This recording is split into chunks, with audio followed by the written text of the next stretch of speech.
Good morning. Today we have the opportunity to read of Saul being anointed as the first king of Israel in chapter 10 of 1 Samuel.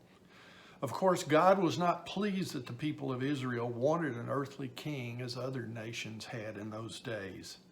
In chapter 8, God told Samuel that this step was a rejection of himself rather than a rejection of Samuel's leadership.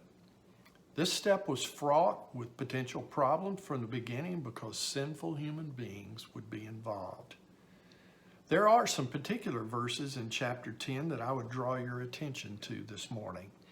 Verse 9 says, "When he turned his back to leave Samuel," referring to Saul, "God gave him another heart." God equips and transforms the one who responds in obedience to him. Saul began well, yet we will see that he failed to maintain obedient and faithful service.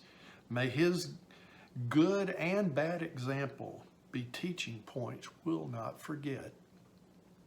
Verse 24 says, "And when Samuel said to all the people, 'Do you see him whom the Lord has chosen?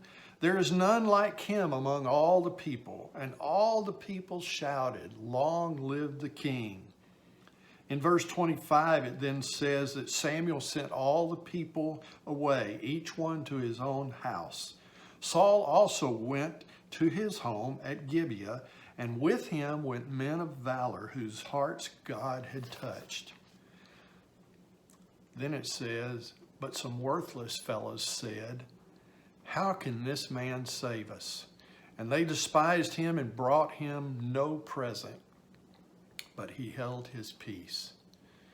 You and I are probably not going to be called to some high governmental or societal position, but be mindful that when we obey God and serve him faithfully, that we too, like Saul, will have those who God touches through our example, and there will be those who despise us in spite of our obedience because of doubt, because of jealousy, because of selfishness.